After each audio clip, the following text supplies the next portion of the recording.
tous, je suis Olivier Martel en première année de thèse en psychologie cognitive et je vais vous présenter en fait vers quoi je vais m'orienter pour la thèse avec Madame Sissot et Madame Blanc et bon, passons.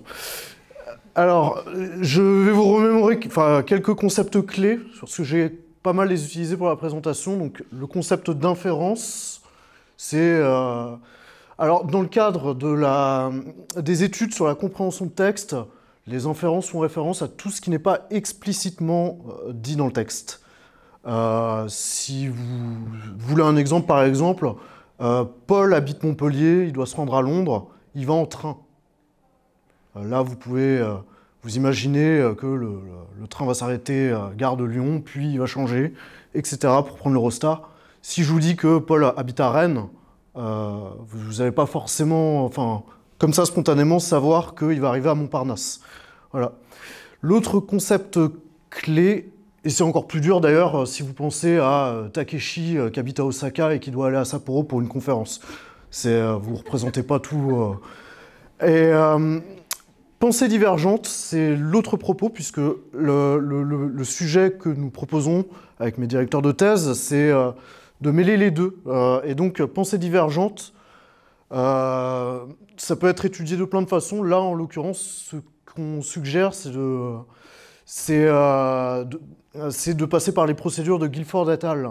Donc, vous pouvez penser par exemple à la tâche du trombone, trouver le maximum d'usages complètement insolite, pourquoi pas, que vous pourriez faire avec un trombone.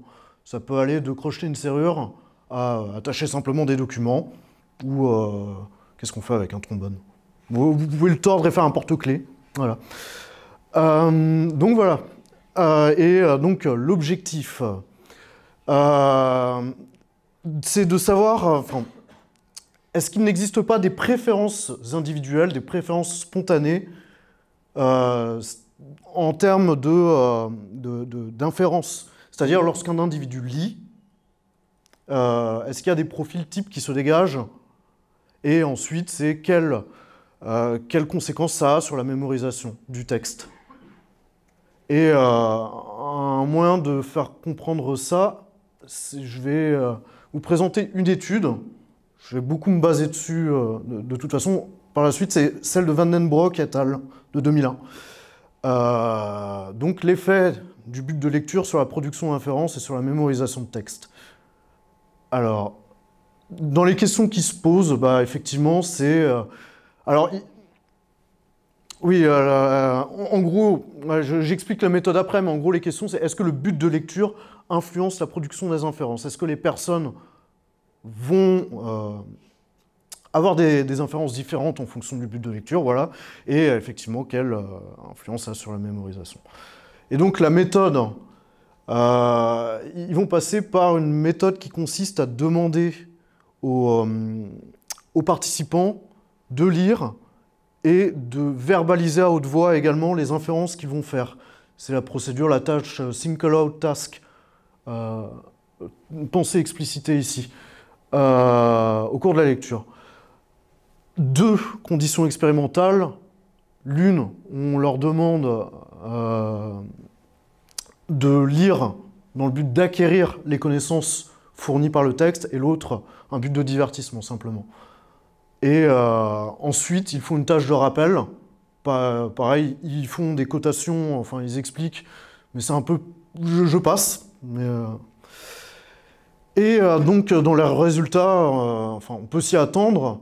Lorsqu'on demande de lire dans un but d'acquisition de connaissances, les participants vont faire davantage d'inférences du type maintien de la cohésion du texte, tout ce qu'il y a à comprendre, des retours, plus de reprises anaphoriques, lorsqu'il y a quelque chose d'ambigu, ils vont revenir au début du texte, etc. Et c'est ce groupe-là qui obtient les meilleurs résultats à la tâche de rappel.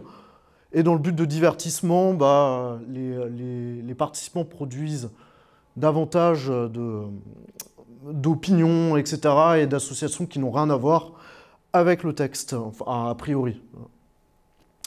Et donc, la conclusion, effectivement, c'est que ça a bien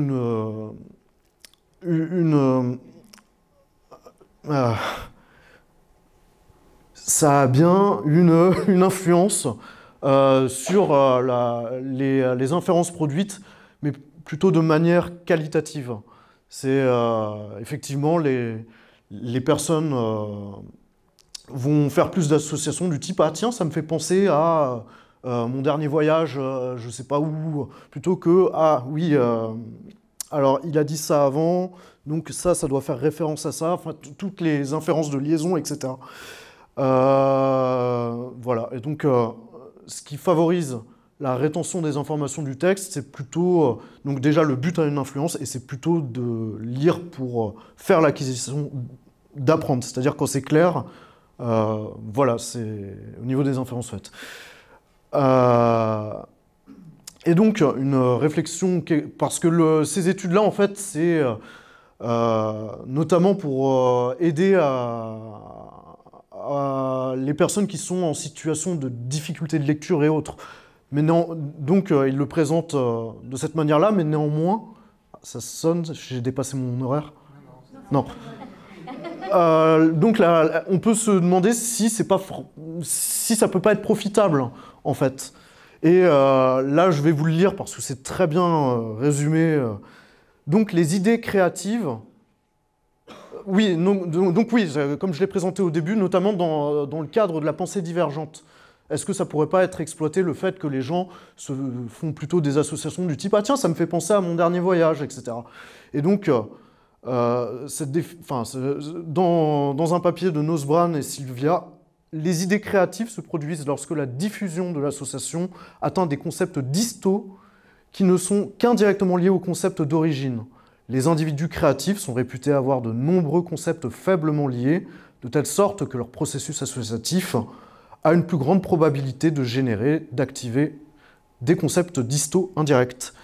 Et donc, dans les questions que je me... Parce que oui, je me dis que, ouais, je reviens dessus, effectivement, le but a l'air de...